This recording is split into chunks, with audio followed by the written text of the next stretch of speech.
بسم اللہ الرحمن الرحیم۔ صرف 5 منٹ کا مدرسہ قرآن و حدیث کی روشنی میں 21 جمادی الثانی۔ نمبر 1، اسلامی تاریخ۔ حضور صلی اللہ علیہ وسلم کی بیماری کا زمانہ۔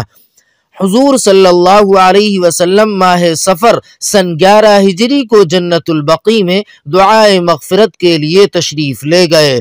واپسی پر سر میں درد اور بخار کی حرارت شروع ہو گئی۔ آپ صلی اللہ علیہ وسلم نے بیماری کے عالم میں ازواج مطہرات سے اجازت لے کر حضرت عائشہ رضی اللہ تعالی عنہا کے یہاں قیام فرما لیا اور بیماری کی حالت میں 11 دن تک امامت کرتے رہے، مگر جوں جوں وقت گزرتا گیا مرض بڑھتا گیا، حتیٰ کہ ایک دن طبیعت زیادہ ناساز ہو گئی اور نماز عشاء کا وقت تھا۔ حضرت ابو بکر رضی اللہ تعالی عنہ کو نماز پڑھانے کا حکم دیا۔ انہوں نے تقریباً 17 نمازیں آپ صلی اللہ علیہ وسلم کی موجودگی میں پڑھائیں۔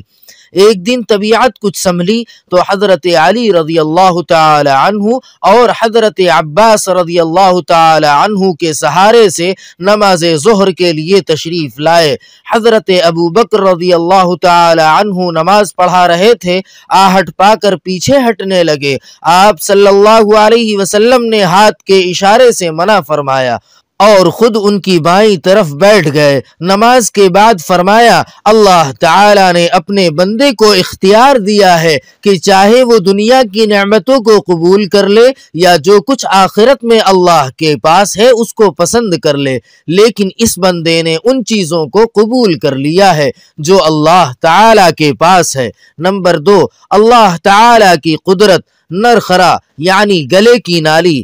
ہم جو آواز نکالتے ہیں، بات کرتے ہیں، اللہ تعالیٰ کی قدرت دیکھیے۔ اللہ تعالیٰ نے آواز نکالنے کا کام نرخرا کے ذمے لگا رکھا ہے۔ نرخرا گلے میں ایک نالی ہے جس کو ٹینٹوا کہتے ہیں۔ زبان، ہونٹ اور دانت یہ حروف بنانے کے کام کرتے ہیں، پھر زبان اس کی ادائیگی میں مدد کرتی ہے۔ نرخرے سے آواز نکلنے کی مختلف شکلیں ہوتی ہیں، اسی لیے آوازوں میں بھی تفاوت ہوتا ہے۔ جس طرح 2 آدمیوں کی شکل و صورت بالکل ایک جیسی نہیں ہوتی، اسی طرح ان کی آواز بھی ایک جیسی نہیں ہوتی۔ سبحان اللہ! انسانی جسم کے ہر عضو میں اللہ تعالیٰ کی کتنی بڑی قدرت کار فرما ہے۔ نمبر 3، ایک فرض کے بارے میں تمام رسولوں پر ایمان لانا۔ قرآن پاک میں اللہ تعالیٰ فرماتا ہے، جو لوگ اللہ تعالیٰ پر ایمان رکھتے ہیں اور اس کے رسولوں پر بھی، اور ان میں سے کسی میں فرق نہیں کرتے، ان لوگوں کو اللہ تعالیٰ ضرور ان کا ثواب دیں گے، اور اللہ تعالیٰ بڑی مغفرت والے ہیں، بڑی رحمت والے ہیں۔ فائدہ: اللہ تعالیٰ نے انسانوں کی ہدایت اور رہنمائی کے لیے جتنے نبی اور رسول بھیجے ہیں ان سب پر ایمان لانا فرض ہے۔ نمبر 4، ایک سنت کے بارے میں قرآن پاک کی تلاوت ٹھہر کر کرنا۔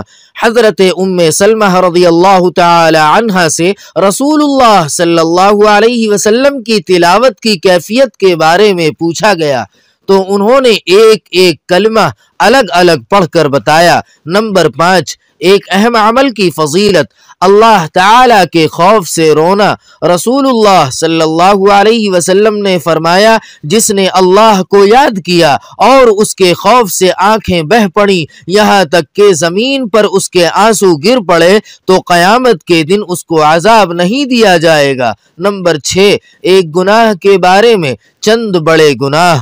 رسول اللہ صلی اللہ علیہ وسلم نے فرمایا، 4 شخص ایسے ہیں کہ اللہ تعالیٰ کو حق ہے کہ ان کو نہ تو جنت میں داخل کریں اور نہ اپنی نعمتوں کا مزہ چکھائیں۔ 1، شرابی کا عادی۔ 2، ناحق یتیم کا مال کھانے والا۔ 3، سود کھانے والا۔ 4، والدین کی نافرمانی کرنے والا۔ نمبر 7، دنیا کے بارے میں۔ دنیا ذلیل ہو کر کب آتی ہے؟